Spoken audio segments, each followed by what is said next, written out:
Asyhadu anna Muhammadan abdu wa rasuluh. Allahumma salli wa sallim ala Muhammadin wa ala alihi wa ashabihi wa man tabi'ahum bi ihsanin ila yaumiddin wa ba'd. Dengan penjagaan, pertolongan dan petunjuk dari Allah SWT, kita dimudahkan terus bisa berkumpul di Masjid Al-Huda ini untuk mempelajari ilmu yang terpentingnya yang ada di dunia ini, yaitu ilmu tentang tauhid, tentang tauhidullah. Karena sesungguhnya ilmu tentang tauhid ini yang akan menjadikan kita paham tentang hakikat kita hidup di dunia ini, paham tentang hakikat makhluk-makhluk Allah, paham tentang kemana kita akan kembali dan siapa yang akan menjadi hakim bagi amalan kita. Insyaallah dalam kesempatan kali ini kita akan melanjutkan bab-bab berikutnya dan kita sampai ke bab yang ke-46, yaitu kita akan membahas tentang nama yang paling jelek di sisi Allah Subhanahu wa taala. Di sini babnya itu babu tasammi biqadil qudah wa nahwi. Bab memberi nama dengan qadinya qadi atau hakimnya hakim, wa nahwi dan yang semisalnya. Jadi pembahasan ini tentang haramnya memberikan nama dengan hakimnya hakim, raja di raja. Itu tidak boleh, ya, tidak boleh. Jadi tidak semua hal yang manusia munculkan kemudian di situ menunjukkan kebolehannya. Tidak, ada syariat yang mendudukannya. Di antaranya tadi pemberian nama dengan nama hakimnya hakim, raja di raja, ya, atau yang semisal dengan itu. Di dalam kitab Sahih Bukhari atau Sahih Muslim diriwayatkan dari Abu Hurairah radhiyallahu taala anhu anin Nabi sallallahu alaihi wasallam. Diriwayatkan dari Nabi Muhammad sallallahu alaihi wasallam. Rasulullah sallallahu alaihi wasallam mengatakan, inna akhna'a ismin indallah, sesungguhnya nama yang paling jelek, yang paling palsu, ya, di sisi Allah adalah rajulun tasamma malakal amlak, seseorang diberi nama raja di raja. Padahal di dalam kehidupan kita ini kan istilah raja di raja ada, ya. Nah, itu paling jelek, hakimnya hakim, ya. Nah, apalagi yang semisal dengan itu. Sandirja. Sandirja artinya apa itu? Sandi tanda reja, kebahagiaan. Boleh, kalau itu sih boleh, ya. Ya, raja di raja, ya, atau yang semisal dengan itu, hakimnya hakim, apa yang semisal dengan itu, coba mungkin ada di kalangan kita, ya. Ini nama yang paling jelek, paling nipu ini, ya. Karena apa? La malika illallah, karena tidak ada raja kecuali Allah, dan rajanya raja adalah Allah. Makanya Allah SWT di dalam surat Al-Fatihah, Maliki Yaumiddin, Dia Allah adalah raja pada hari kiamat. Din di sini artinya kiamat. Karena di dunia ini banyak raja. Manusia-manusia aku raja. Di saat kiamat Allah tantang, mana raja-raja di dunia? Nggak ada. Makanya tatkala seseorang mengatakan dia adalah raja di raja, hakimnya hakim. Nah ini ya di sisi Allah paling jelek.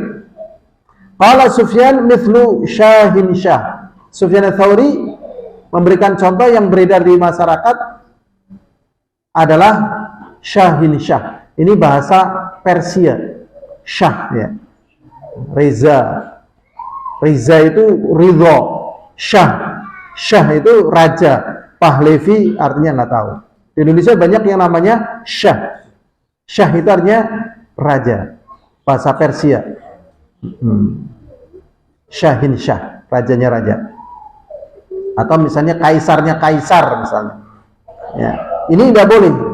Karena kaisarnya kaisar ya Allah, rajanya raja ya Allah, hakimnya hakim ya Allah.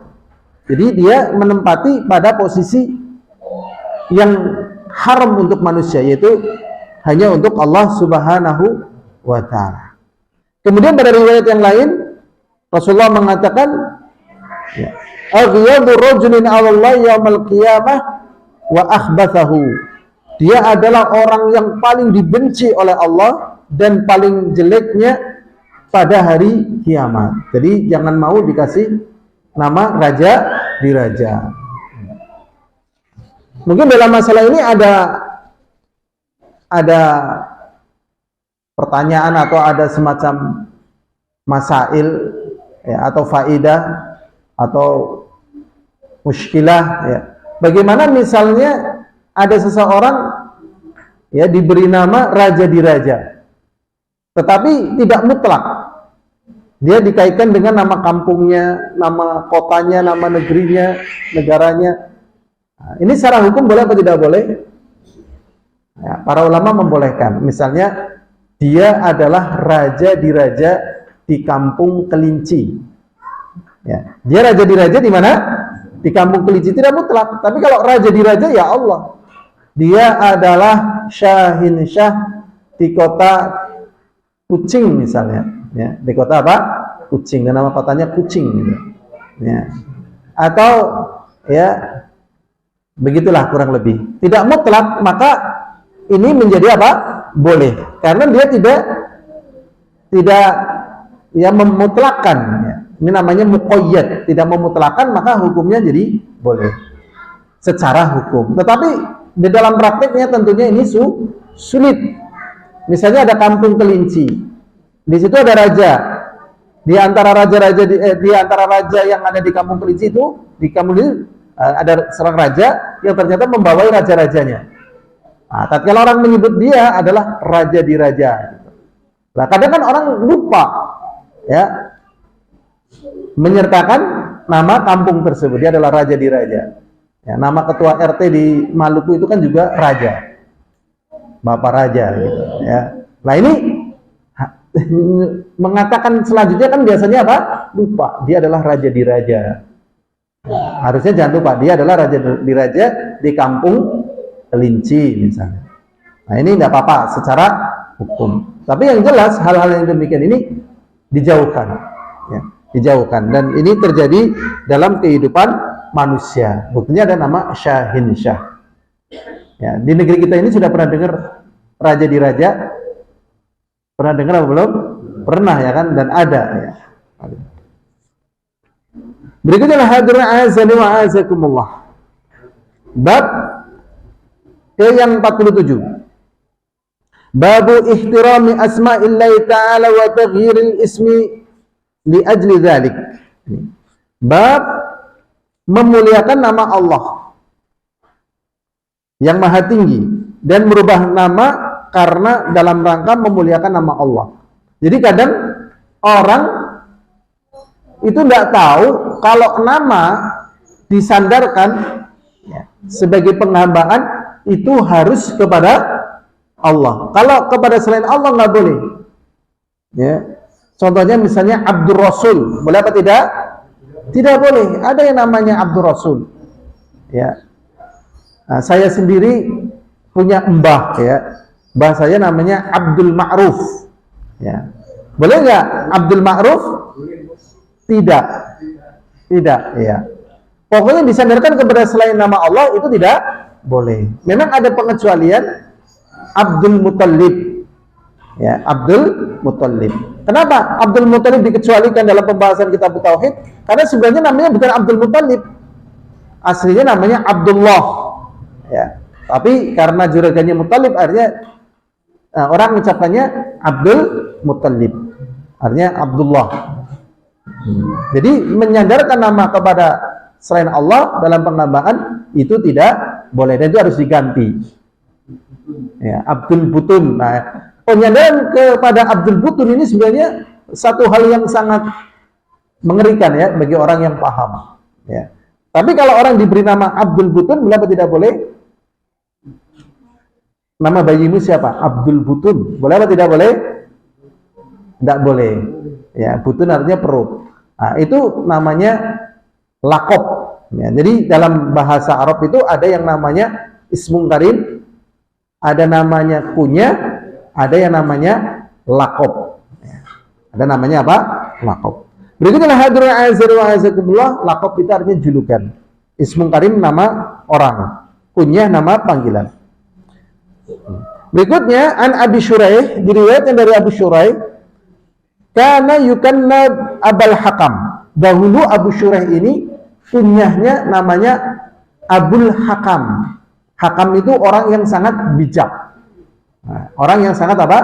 Bijak. Bahasanya hakam. Makanya kita kan orang ajam ya, kita kan orang ajam. Ini sebenarnya hakam ini kan kultur orang Timur Tengah kan. Tatkala dari kultur Timur Tengah ini kemudian ke kultur kita, kan nggak mungkin di negeri kita ini misalnya secara umum ya jarang ya namanya hakam, itu kan jarang. Tapi misalnya dia adalah orang yang sangat bijak begitu. Nah, atau dia adalah orang yang ahli, kalau ahli hukum masih boleh ya. Jadi angel diterjemahkan ke kita. Hakam itu artinya orang yang sangat tepat di dalam menghukumi. Ya. Apa kalau di dalam bahasa kita ini? Hakam. Mirip kayak hakimnya hakim ya. Hakam. Atau orang yang sangat bijak. Dia panggilannya adalah Abdul Hakam. Faqala lahu Nabi sallallahu alaihi wasallam, kemudian Nabi Muhammad sallallahu alaihi wasallam mengatakan, "Innallaha huwal hakam." Sesungguhnya Allah adalah Al-Hakam, zat yang sangat bijak di dalam menentukan hukum-hukumnya. Ya, makanya protes-protes kita ya, atau perasaan kita terhadap hal-hal yang terjadi yang kita lihat atau kita rasakan ini menunjukkan ketidakmampuan atau belum mengetahuinya kita terhadap hikmah-hikmah dari perkara tersebut. Ya, hikmah-hikmah atau hukum-hukum dari perkara tersebut. Karena manusia itu dengan keterbatasannya. Ya, tapi pasti ada hikmahnya di situ. Ada rahasia-rahasianya. Karena Allah maha hikmah, maha bijak. Ya. Seperti misalnya ya kejadian yang menyorot perhatian walaupun mungkin sekarang ini sudah agak menurun gitu ya. Yahudi tatkala membantai kaum muslimin yang ada di Palestina. Itu sebenarnya di situ terkandung hikmah yang luar biasa di situ. Ya, kalau kita dalami, kita pelajari sangat besar itu sebenarnya di situ. Nah, sebagian orang kadang ya Allah kok bisa terjadi seperti ini. Nah, berarti di sini dia kurang mendalami dari hikmah. Ya, hikmah yang Allah SWT miliki karena Allah itu adalah Al-Hakam. Wa ilaihil hukmu, dan kepada Allah lah hukum. Jadi yang menentukan hukum-hukumnya adalah Allah Subhanahu wa ta'ala. Jadi manusia menentukan hukum, tapi tetap yang akhirnya menjadi hukum adalah hukumnya Allah. Alaihissallahu bi ahsanil hakimin. Bukankah Allah itu hakim yang paling bagus gitu. Maka tatkala menyelisih hukum Allah, maka di situ akan muncul dampak jeleknya, itu pasti ya. Menyelisih hukum Allah pasti akan muncul dampak apa? Jeleknya. Contohnya apa ya yang muncul dampak jeleknya? Ya. Kalau Habib Al-Malik, nama? Habib Al-Malik. Nanti dulu kita lagi bahas ini dulu ya. Jadi kalau kita menyelisih hukum Allah, pasti kita akan merasakan apa? Jeleknya. Ya. Contohnya misalnya gini, ini contohnya ya. Innallaha yuhibbu an ta'tiya rukhsatahu kama yuhibbu an taraka maksiatahu. Allah Subhanahu wa taala ya menjelaskan tentang dirinya dengan penjelasan dari Rasulullah sallallahu alaihi wasallam, dirinya itu zat yang sangat cinta didatangi rukhsahnya.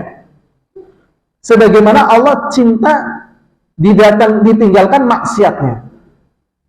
Jadi Allah adalah zat yang sangat cinta apa? Didatangi rukhsahnya. Rukhsah itu keringanan-keringanan yang Allah berikan pada hambanya. Sebagaimana Allah cinta ditinggalkan maksiatnya. Yang namanya orang sedang semangat ibadah, biasanya ibadahnya bagaimana? Semangat sekali loh. Kan luar biasa, sedang semangat, sedang nikmat, sedang sehat, sedang kuat gitu.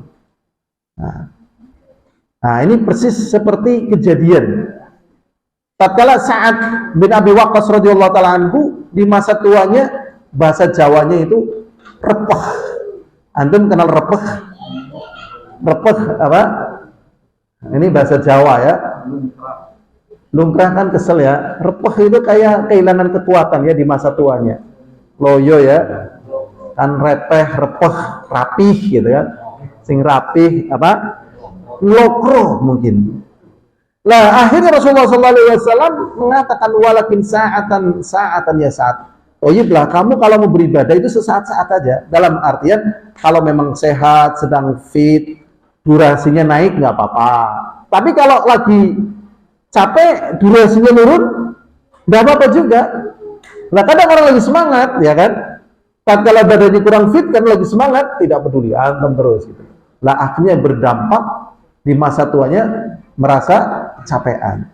Jadi di sini contoh hikmah daripada Allah SWT menentukan hukumnya. Allah Maha tahu tentang keadaan manusia. Bahasa Jawa ini ya aja kedereng. Tatkala dia kedereng, maka hikmah Allah di situ akan terjadi. Ya, kita tarik lagi misalnya kezaliman Yahudi gitu ya. Ternyata yang paling merasakan kejahatan sebenarnya ya dia juga. Tapi mereka memang tidak bertanggung jawab. Karena permasalahan nggak bertanggung jawab. Kalau dia bertanggung jawab, apa yang dia hayalkan dari kezalimannya rugi gitu. Ya ini sebenarnya merugikan, memang merugikan semuanya. Dan kalau kita tarik lagi ke belakang ya, Perang Dunia Kedua itu pun berakhir dengan kerugian. Itulah kezaliman. Cuman manusia tidak berpikir semacam itu. Yang dipikir apa? Ya ini hawa nafsunya. Kenapa ini terjadi? Ini namanya ya menyelisih daripada hikmah Allah Subhanahu wa ta'ala. Ini dari sisi ini. Dari sisi yang lain contoh ya, tatkala hukum rajam tidak diterapkan pada pelaku zina, akhirnya ya perzinaan merajalela dan akhirnya nasab itu hilang. Pating seliwar loh. Nasabnya pating seliwar. Ya anak wong apa anak kucing gitu. Makanya di kalangan orang-orang apa itu namanya yang DNA atau apa itu ya, yang XY itu namanya apa ya? Apa istilahnya di biologi itu? Genetik. Nah, ini orang-orang yang begitu rusak genetiknya, gennya rusak ini. Nah ini karena menyelisih apa? Hukum dari hukum Allah Subhanahu wa ta'ala. Sudah ya? Jadi kembali kepada Allah hukum. Pokoknya menyelisih hukum Allah, ya pasti dia akan merasakan dampaknya. Seperti firman Allah SWT, "Wa man a'rada an dzikri fa inna lahu ma'isyatan dhanka wa nahsyuruhu yaumal qiyamati a'ma," dan seterusnya. Dan barang siapa yang berpaling dari peringatanku, maka dia akan menjumpai kehidupan yang sempit.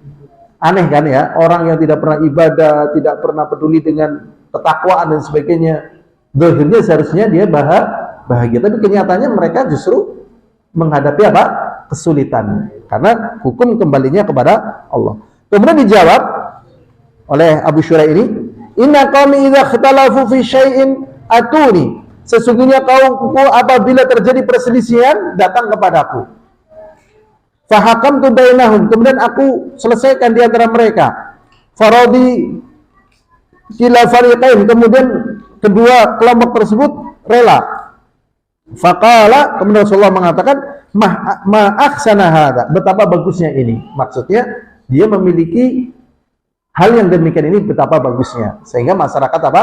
Damai. Memang ada orang-orang yang ahli menyelesaikan masalah, memang ahli. Ya walaupun kadang masalah ini hanya sekedar tidak memunculkan masalah baru, ya. Tidak memunculkan masalah baru. Ya, kalau mungkin dikenal di masyarakat kita itu namanya apa? Win-win solution, ya. Kita kembali ke masa Rasulullah SAW. Apa yang ditemui oleh Rasulullah SAW tatkala antara Muhajir dan Ansar ini saling berbangga di antara mereka, sehingga memanggil ya lal Ansar, hai apa kamu orang Ansar, dibalas lagi hai lal Muhajirin, ya, sehingga terjadi ya semacam rasis di antara mereka, ya, terjebak pada perkara ini. Rasulullah SAW menasihati mereka, abi da'wal jahiliyah wa ana baina azhurikum, apakah dengan panggilan jahiliyah, ya, kalian saling memanggil sedangkan aku masih hidup di antara kalian. Kemudian di antara hadis lainnya Rasulullah mengatakan kullu damin fi jahiliyah tahta qadami hadza, setiap darah yang dulu tertumpah sebelum aku diutus namanya masa jahiliyah tahta qadami hadza, di bawah telapak kakiku ini. Maksudnya kalau kasus jahiliyah ini diungkap di masa kepemimpinan Rasulullah, selesai atau enggak selesai? Tidak selesai. Nanti ada orang akan mengaku saya juga dibunuh oleh Rasulullah, ini juga terus gitu, nggak ada selesai. Ayo udah tutup aja, terus. Nah ini ya di antara bentuk cara penyelesaiannya. Kalau semuanya nuntut ini nuntut, nggak ada apa selesainya. Tentunya akan muncul orang-orang yang mengaku aku. Ini ada orang-orang yang ahli demikian ini. Ya, kadang orang mana nggak detail dan sebagainya. Ya ini permasalahannya mau selesai atau mau berlanjut gitu. Nah, di sini ternyata ini ada seorang yang ahli namanya Abul Hakam, dia bisa mendamaikan di antara keduanya. Kemudian berikutnya, qultu fama laka min waladi minal walad, apakah engkau memiliki anak? Ya. Abu Shuraih mengatakan, Shuraih, aku punya anak namanya Shuraih. Wa Muslim wa Abdullah. Tadinya namanya apa? Abul Hakam. Nah, Rasulullah melihat ini jelek Abul Hakam karena nama Allah adalah Hakam dan kembali hukum kepada Allah. Tadi ditanya, ini apakah kamu punya anak? Punya. Siapa namanya? Shuraih. Kemudian siapa? Muslim dan Abdullah. Rasulullah SAW mengatakan, "Faman akbaruhum, siapakah di antara anak-anakmu ini yang paling besar?" Siapa ini? Dijawab Shuraih. Maka Rasulullah mengatakan, "Fa anta Abu Shuraih." Kalau sekarang panggilanmu namanya Abu Shuraih. Jadi kalau kita punya anak yang terbesar, maka panggilan kita dengan nama anak kita yang terbesar. Ya. Banyak sekarang yang pakai kunyah apa tidak? Antum putra nih asmane sinten Pak Solihin? Sinten? Nurul Huda, berarti ini Abu Nurul Huda. Antum sinten? Ngapunten. Sinten? Anas? Aku ngapa istri niku? Aku berarti Abu Anas. Ini antum Mas, sinten ge Mas kelalen dulu. Dari Imam. Apa? Fatikah, putra antum. Yang barat perempuan, yang adiknya laki ada nggak? Nggak ada. Oh berarti Abu Fatikah gitu. Tapi kalau misalnya anaknya yang atas ini perempuan, misalnya Husna, bawahnya Abdullah, ini boleh, ya boleh. Dia panggilnya Abu Abdillah, boleh gitu loh. Tapi kalau pakai anak yang perempuan juga boleh, ya boleh pakai anak nomor 2, ya kalau perempuan. Kemudian nama itu cuman berapa? 1. Kebanyakan orang Indonesia namanya berapa? Banyak. Ya kan? 1. Ya. Coba nama para nabi namanya berapa? 1. Adam, Idris, Nuh, semuanya 1. Para masyayikh juga namanya 1. Ya. Muhammad bin Soleh Al-Utsaimin, ya kan? Jadi namanya syekh itu siapa? Muhammad. Muhammad anaknya siapa? Soleh. Keluarganya siapa? Utsaimin. Ya, saya Soleh Fauzan, ya namanya Soleh, putranya Fauzan, keluarganya Fauzan. terkenalnya saya Soleh Fauzan, namanya Soleh gitu. Kalau kita kan namanya panjang ya, coba yang antum kenal.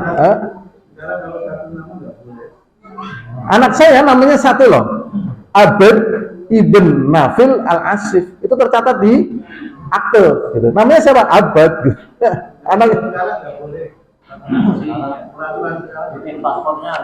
iya 3 betul. Tapi kan gini loh, namanya siapa? Abad. Tulisannya itu nanti di paspor jadi semua, ya kan, di paspor jadi semua. Namanya kan Abad, anaknya Nafil Al-Asif gitu loh. Jadinya berapa? 3. Jenengannya berapa? 1. Anak saya semuanya 1. Nah, gitu. Tapi jenengan ramane karo kakine mlebu ka ape gitu. Jadi kalau antum besok punya anak, monggo kesepuan pingin ada putra malih. Dikasih nama anak yang namanya banyak atau enggak? 1 aja ya. Terus jenengannya digawa-gawa gitu loh. Jadi itu telu. Lah kalau apal nasab kalau berbicara terus sampai sana gitu loh. Ya kan sampai gantung siwur ya kan. Nah, tapi kan Masya Allah. Jadi namanya 1, nama pakai nama baik, kadang mungkin nama daerahnya gitu. Gitu sudah. Namanya Muhammad, pakai Abdullah dari Kebumen, nanti Al-Kebumeni jadi 3. Alhamdulillah azani wa azakumullah. Jadi nama itu 1 ya. Dari zaman para nabi ya. Qala faman akbaruhum, siapa yang terbesar di kalangan mereka? Syureh. Qala fa anta Abu Syureh, sekarang kamu Abu Syureh ya. Rawahu Abu Dawud wa ghairu, diriwayatkan Abu Dawud dan yang lainnya. Jadi dalam masalah ini mengganti nama karena menghormati nama Allah, atau juga mengganti nama yang terkandung padanya nama jelek. Jadi zaman dulu ada sahabat namanya As Al-Asi. As itu artinya apa? Maksiat. Maksiat itu artinya ya bangkang, tidak manut. Diganti nama Muti' gitu, taat. Ada yang namanya Su'ab. Su'ab ya, Su'ab. Su'ab itu artinya sulit. Ya, diganti Sahal, mudah. Jadi kalau ada anak namanya, ini maaf ya, di negeri kita kan ada yang namanya Farjiah. Nah, itu diganti. Ada yang namanya bahkan kotoran sapi, telepong itu ada. Ada yang namanya rungsep, rubes, bolot misalnya, itu diganti, ya, bolot dan sebagainya. Tapi sekarang jarang ya. Namanya siapa? Neraka berarti diganti Jannah gitu. Misalnya namanya Jibril, ya gantian Jawa itu nama malaikat kok Jibril ya kan? Jangan masa nama Jibril, nama siapa itu? Udah nama pimpinan para malaikat kok. Kamu namanya siapa? Jibril ya. Jangan. Gantilah Abdullah misalnya. Ya. Apa? Sarikun ganti ya menjadi apa yang bagus. Pokoknya juga mengganti. Atau nama-nama yang terkandung padanya pujian, sanjungan. Ya misalnya Nasiruddin gitu. Aslinya itu untuk lakop, julukan. Ya. Julukan, lakop, dia adalah seorang penolong agama, Najmuddin misalnya. Tapi kadang untuk nama apa? Orang, itu jangan. Kadang nama daerah juga dijadikan nama kalau di negeri kita karena nggak tahu. Ya, yang banyak misalnya Bisri. Ya, Bisri itu berasal dari kata Basrah, itu nama tempat sebenarnya. Suyuti, itu nama tempat juga dari Suyut, Dimyati, Dasuki, Asmuni gitu. Itu nama tempat. Ya, Mawardi, Roma Hurmuzi itu nama tempat itu. Indonesia kan orang ngerti ya kan, orang ngerti pokoknya siapa Abdul Busri gitu. Aslinya Abdullah Basri gitu. Ini orang Indonesia biasa semangat tapi kurang tahu maksudnya apa. Zuhri banyak yang namanya Zuhri ya. Presiden kita, Menteri Agama kita dulu juga namanya Saifuddin Zuhri dulu. Zuhri itu nama tempat. Orang dari daerah Zuhra akhirnya disebut dengan Zuhri. Kalau orang-orang dari daerah Zuhra namanya Zuhriyun. Jadi tatkala kita mau nyari nama, ini nama atau apa dicari ya, dicari. Kadang mereka memberi nama potongan ayat sini sama potongan ayat ini digabungkan jadi satu. Aduh, masya Allah. Orang Indonesia. Nah, ini gimana? Kalau itu sebenarnya diganti, ya, dalam rangka memperbaiki nama. Cuman di sini yang dibahas adalah mengganti nama yang bertalian dengan tauhid. Ya. Al-hadirun a'azani wa a'azakumullah. Berikutnya pada bab 48 kita akan membahas perkara yang termasuk membatalkan tauhid atau keislaman. Dibahas di sini yaitu babu man hazala bi syai'in fi dzikrullah awil Qur'an awil Rasul. Bab yang menjelaskan tentang hukum orang yang bersendau gurau yang di situ disebutkan nama Allah. Makanya tatkala seseorang berdakwah dengan drama, ya, dengan drama, ya dikhawatirkan dia terjatuh pada perkara yang demikian ini. Misalnya ada yang jadi iblis, kemudian dia tertawa, hahaha dan sebagainya. Ini nggak boleh. Para ulama menyatakan nggak boleh. Ada yang misalnya jadi Umar bin Khattab, ya sebenarnya nggak layak. Gitu. Apalagi kalau pembahasan di sini bersifat guruan, ini berbahaya sekali. Ya. Jadi di sini tidak boleh orang bersendau gurau yang terkandung di dalamnya nama Allah atau Al-Quran atau Rasul. Allah Subhanahu wa Ta'ala berfirman di dalam Al-Quran, Allah Subhanahu wa Ta'ala mengatakan, "Wala in sa'altahum la yaqulunna innama kunna nakhudu wa nal'ab." Dan jikalau kalian tanyakan kepada mereka, ya, kenapa kalian kok seperti itu? Maka mereka akan menjawab, innamal kunna nakhudu wa nal'ab. Sesungguhnya kami itu hanya bermain-main dan bersendau gurau. Kemudian turun ayat Allah, qul abillahi wa ayati wa rasuli kuntum tastahzi'un. Apakah kalian terhadap Allah, ayat-ayatnya dan rasulnya kalian mengolok-olok, bersendau gurau, ya. Kemudian Allah mengatakan la ta'tadzuru qad kafartum ba'da imanikum. Sudah tidak ada alasan bagi kalian, sungguh kalian telah menjadi kafir setelah keimanan kalian. Berarti kita harus paham di mana kita boleh sendau gurau, di mana kita tidak boleh sendau gurau. Termasuk sendau gurau di dalam masalah ayat-ayat Allah. Ini nggak boleh, jangan, hati-hati. Ini bisa mengeluarkan dari Islam. Ya. Terakhir ada faedah dari Syekh Shalih Fauzan tentang orang yang membuat tertawa orang yang sedang sholat. Ya, kadang kan ada anak kecil lagi sholat atau temannya lagi sholat, kemudian diganggu. Kemudian orang yang sholat ini sampai apa? Tertawa. Ini dosanya sangat besar. Dosanya sangat apa? Besar. Kisah ayat ini di dalam surat At-Taubah ayat 65 sampai 66 adalah hadis dari Abdullah bin Umar wa Muhammad bin Ka'ab wa Zaid bin Aslam wa Qatadah dakhala hadithu ba'dihim fi ba'd. Jadi kisahnya antara Ibnu Umar, Muhammad bin Ka'ab, Zaid bin Aslam dan Qatadah itu sedang ngobrol-ngobrol, bincang-bincang di antara mereka. Anahu qala rajulun fi ghazwati Tabuk. Kemudian ada seseorang berkata pada perang Tabuk. Berarti orang ini sebenarnya ikut dalam barisan perang, bayangkan. Ya, pada perang apa? Tabuk. Ya, pada perang Tabuk.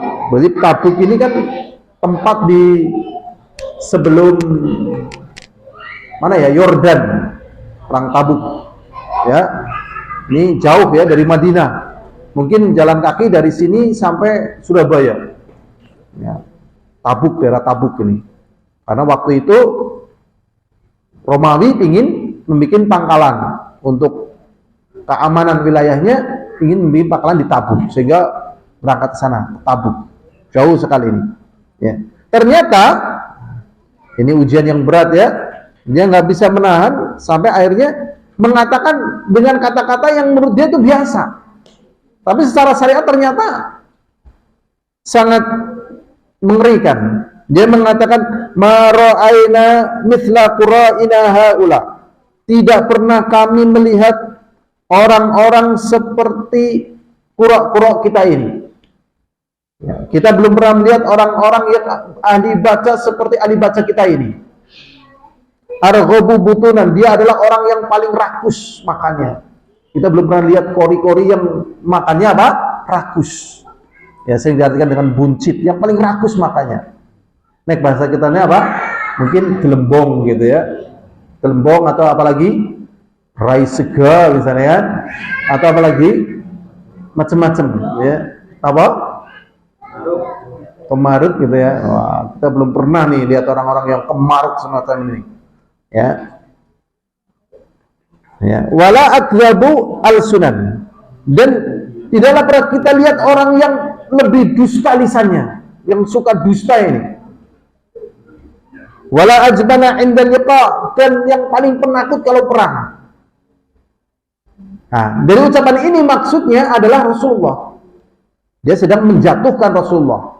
Wallah alam latar belakangnya, mungkin karena capek, jauh, lelah gitu. Biasanya kalau orang lelah itu kalau bukan karena keikhlasan, biasanya ngeluh atau tidak ngeluh? Ngeluh. Ya kalau sehari dua hari, kalau puluhan tahun gitu. Ya 20 tahun, 30 tahun dan sebagainya. Ya. Ini penting kita membangun apa? Ikhlas untuk melewati masa-masa berat. Masa di sini adalah Rasulullah SAW dan para sahabatnya. Faqala lahu Auf bin Malik. Kemudian Auf bin Malik mendengar ucapan itu langsung mengatakan, kadzabta, kamu dusta, kamu salah kamu. Ya, kamu dusta, nggak benar kamu itu. Walakinnaka munafik, akan tetapi kamu ucapan ini adalah ucapannya orang munafik kamu.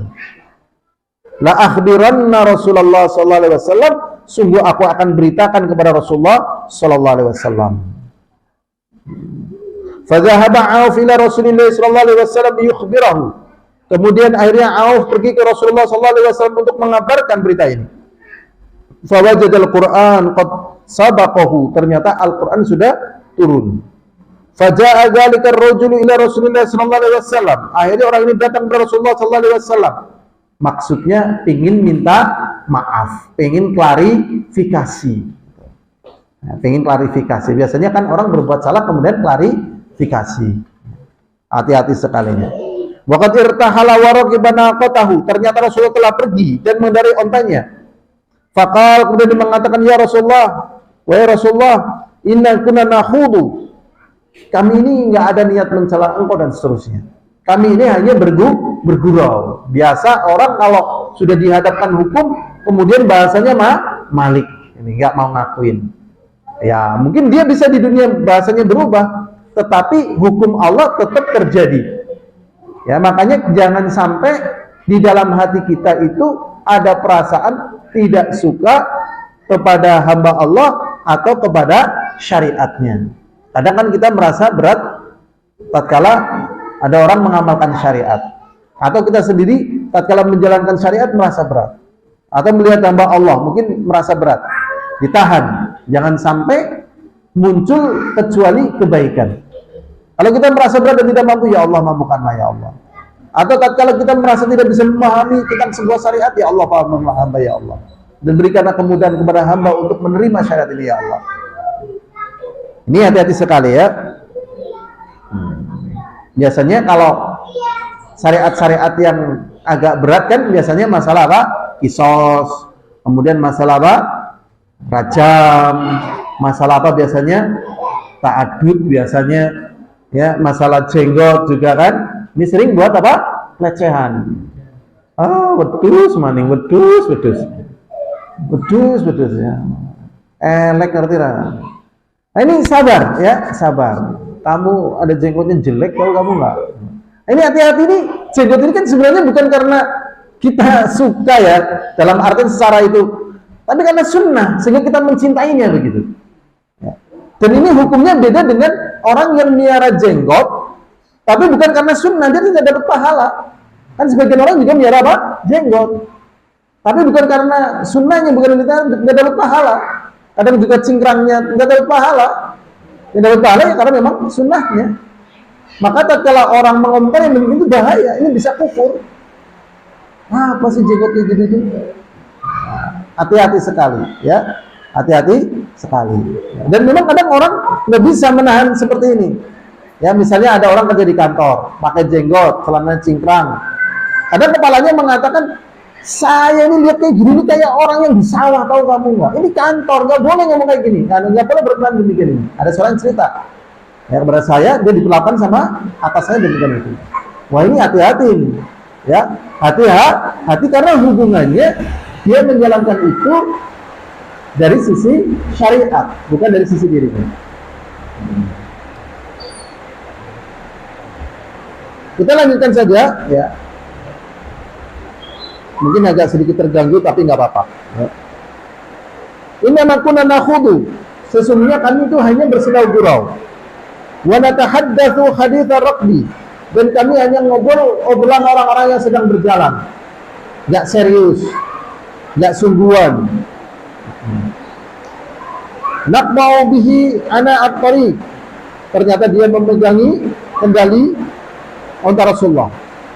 Qala Ibnu Umar, kemudian Ibnu Umar mengatakan, ka'ani anzuru ilaihi, seakan-akan aku melihat kepadanya, muta'alliqan ini saati naqati Rasulullah sallallahu alaihi wasallam, dia berpegang teguh dengan tali kekang unta Rasulullah sallallahu alaihi wasallam. Wa innal hijarata takubbu rijlaihi, dan sesungguhnya batu-batu menghantam kedua kakinya. Jadi tatkala dia seperti itu, meminta maaf, meminta uzur, meminta pengertian dari Rasulullah, memberikan alasan, sampai memegangi tali ontanya Rasulullah. Dan Rasul tidak mau peduli, bawa jalan terus, sampai akhirnya dia terbentur batu dan seterusnya. Tetap tidak digubris oleh Rasulullah SAW. Berarti dalam hal yang demikian ini sesungguhnya adalah sangat besar, ya. Jadi kadang kita bergurau, tidak tahu gurauan kita ini, ya, masuk dalam kategori apa? Ya, kekufuran, ya. Misal, ya, ini misal. Tapi pernah kejadian ada orang pakai jubah, niatnya pakai jubah ini sunnah, gitu. Kemudian ada orang mengatakan karena tidak suka, kamu pakai jubah kayak Fir'aun, gitu. Nah, ini kan berbahaya, ya. Atau sebaliknya, orang-orang fajir, orang-orang rusak, ya, memakai pakaian syar'i dalam rangka melecehkannya. Ini tidak boleh, haram. Ini berbahaya. Kalau mau berbuat maksiat, bermaksiatlah, tapi jangan membawa hal-hal yang bertalian dengan apa? Syariat. Karena ini nanti nantang kepada Allah. Maksiatnya sudah dosa, nantangnya ini lebih berbahaya lagi. Ya, lebih berbahaya lagi. Berarti di sini, ya, yang kita bahas di antaranya termasuk membatalkan keislaman orang yang mengolok-olok sebagian dari agama Allah atau sebagian dari sunnah Rasulullah atau dari syariatnya, seperti yang terjadi pada orang ini di masa Rasulullah sallallahu alaihi wasallam. Fayaqulu lahu Rasulullah sallallahu alaihi wasallam, Rasulullah sallallahu alaihi wasallam membantah tentang alasan dia, uzur dia. Apa yang dikatakan oleh Rasulullah sallallahu alaihi wasallam, abillahi wa ayatihi wa rasulihi kuntum tastazi'un, apakah kepada Allah, kepada ayat-ayatnya, kepada Rasulnya kalian mengolok-olok? Berarti tatkala manusia mengolok-olok ayat Allah, mengolok-olok Rasulnya, ini menunjukkan tidak adanya iman di dalam hatinya, menunjukkan tidak adanya cinta di dalam hatinya. Kalau memang dia memiliki iman, memiliki cinta terhadap agama Allah, maka dia sangat berat untuk mengomentari hal-hal yang bertalian dengan Allah Subhanahu wa ta'ala. Sebelum kita lanjutkan, mungkin ada pertanyaan. Nah, kalau nggak ada pertanyaan, kita lanjutkan. Ya, ada pertanyaan? Nggak ada? Nah, tadi saya juga mau menyebutkan yang di Pertuan Agung, ya, yang di Pertuan Agung.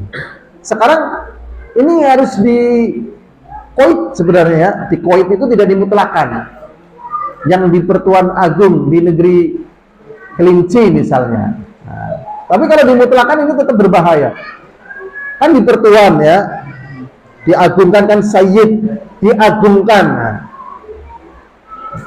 ini yang berbahaya tadi, ya, dimutlakan. Tapi kalau misalnya mangku bumi, ini bahaya nggak mangku bumi? Akhirnya enggak, cuman mangku aja kok. Ya kan? Kelihatannya kan serem ya, mangku bumi-bumi dipangku gitu kan. Tapi dari sisi nilainya cuma mangku doang kok. Kayak di bertuan agung kan sebenarnya Allah itu adalah Sayyid sebagai tuan, Rob, ya diagungkan. Nah ini berbahaya kalau ini. Paku bumi, mangku buwono. Nah ini buwono artinya apa? Alam ya. Buwono artinya apa? Alam. Nah ini bahaya. Masya Allah. Hal-hal kayak gini ya dibahas dalam pembahasan apa? Tauhid. Makanya orang-orang yang belajar tauhid ya akhirnya orang-orang yang sebagaimana yang kita lihat. Ya, karena itu tuntutan daripada tauhid. Harus tawadhu. Ya, berhati. Anak saya itu namanya Habib Al-Malik itu. Putranya antum namanya siapa? Anjar Habib Al-Malik itu. Anjar Habib Al-Malik. Habib Al-Malik. Anjar Habib Al-Malik. Anjar artinya apa? Nggak tahu ya. Habib Al-Malik. Akhirnya sih nggak terkandung hal-hal arti yang berbahaya ya. Ya. Tapi kebanyakannya ini yang kalau ditiru dari sunnahnya tidak termasuk dari sunnah gitu kan. Harusnya cuma Anjar gitu. Atau Habib saja atau Malik saja boleh. Ya. Tapi di situ akhirnya nggak ada kata-kata yang berbahaya. Banyak orang yang bilang itu keberatan nama gitu loh. Oh, nah itu sih komen ya, komen aja. Ya, secara tujuan syariatnya sih enggak. Ya dicukupkan satu sebenarnya nggak apa-apa, Habib atau Malik. Ya hadirin azani wa azakumullah, kita lanjutkan bab berikutnya yaitu babu qaulillahi ta'ala wala in azaqnahu rahmatan minna min ba'di dharra massathu la yaqulanna hadza li al-ayah. Surat Fussilat ayat 50. Ini fenomena yang sering terjadi, ternyata ini termasuk daripada kekufuran. Ya, sering terjadi, ya.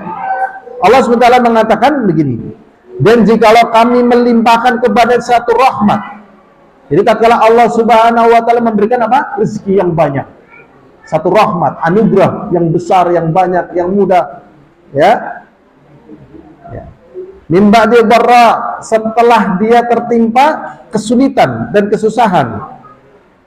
Jadi tadinya sulit, ya. Misalnya tadinya buka ladang. Ya, buka ladang kan sulit. Setelah 5 tahun sawitnya mulai panen, wah berlimpah, bertrek-trek coba. Itu bisa jadi orang kaya raya itu. Kirim ke Indonesia dan sebagainya, ke Jawa dan sebagainya. Ya, atau pengeboran emas misalnya, setelah dapat emasnya berkilo-kilo, wah Masya Allah. Setelah dia berjuang seperti itu, ini oleh Allah SWT dikatakan, ya, kebanyakan mereka, ya, pastilah dia berkata, ya, hadza li, ini adalah kepunyaanku. Hadza li, ini punyakanku. Istilahnya berakit-rakit dahulu, bersenang-senang kemudian. Tidak ada tempe temumpang lambe, adanya tempe temumpang gawe. Jadi setelah berjuang kemudian menghasilkan hasil, biasanya lupa ge nyong ge gelem ge hasilnya ge akeh kan ge gonku ge. Harusnya disandarkan, karena tatkala dia berjuang itu juga rezeki dari Allah. Tatkala berhasil dari perjuangannya itu juga dari Allah, tidak ada yang dari kita. Ya, jadi tatkala ada orang memuji, Pak, Masya Allah banyak sekali. Ya, kalau orang awam ya nggak pakai Masya Allah. Pak, ini banyak sekali, gimana Pak? Ya, ini semuanya kemudahan dari Allah. Ya, prosesnya gimana Pak? Ya Allah mudahkan. Siapa sangka ini semuanya rawa ini. Setelah saya begini dengan pertolongan Allah, akhirnya ini bisa menjadi ladang yang sangat subur. Nah, kebalikannya kepada siapa? Allah. Tapi biasanya ya orang mengatakan ini jerih payah saya, ini perjuangan saya, ini hasilnya, ya kan? Tidak ada perjuangan yang menyelisihi hasil, atau tidak ada hasil yang menyelisihi perjuangan. Keliru ya. Semuanya ini adalah kemudahan dari Allah. Ah, itu pembahasan kemarin. Nek orang nanyong, apa nek nyong gemin orang kelem rekasa, nek nyong orang merantau, nek nyong orang ditampa kerja nang PT kiye, nek nyong orang dadi kiye, nek nyong orang usaha kiye, orang bakalan anak kiye. Ini ternyata ucapan-ucapan apa? Kufur. Nek gemian yang orang di kontrakan nang kene, nek yang gemian orang tukul lapak nang kene gitu. Orang sering seperti itu apa tidak? Iya ki, gerobak iki ngrejekeni banget ki. Mobil baki ngrejekeni banget ki, makan ki. Betul-betul ada seorang kontraktor, saya tidak sebutkan namanya, antum kenal. Dia mengatakan seperti itu, tapi sekarang orangnya mati, orang Cina. Ya, daerah sini aja lah. Ini dari semuanya ini mobil ini. Ya Allah. Ini sebenarnya ucapan apa? Kufur, ya. Ngeri apa enggak ngeri? Ngeri. Ini pembahasannya kayak gini lebih gampang lagi. Ini pagi hari, biasanya kayak gini kan? Di pasar saya, Pak beli tomatnya, ya berapa? 5.000. Ya saya nggak laris ya. Pernah lihat? Saya nggak apa-apa. Laris. Atau Cina gini. Ini dusta ini, rezeki dari Allah bukan dari sebab kayak gini ini. Naudzubillah min dzalik, ya, kekufuran menjadi bagian yang sulit dilepaskan. Kalian juga lagi hadirin azakumullah, di sini ada seorang ulama di tafsir namanya Mujahid. Ya, contoh daripada perbuatan kufur tersebut adalah ucapan seseorang hadza bi'amali, ini semuanya hasil jerih payahku.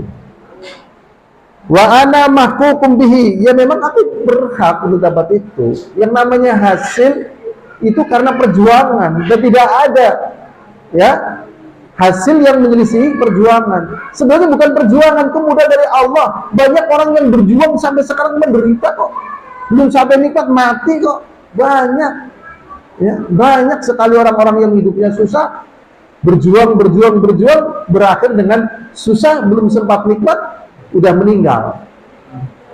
Jadi memang Allah yang mudahkan. Dan kalau kita tidak dimudahkan oleh Allah, misalnya orang itu diberi oleh Allah segala kepandaian, kejeniusan, ahli manajemen, ya, di saat Allah akan memberikan rezeki kepada dia, ternyata jantungnya berhenti 1 hari kira-kira bisa nggak menerima orderan begitu?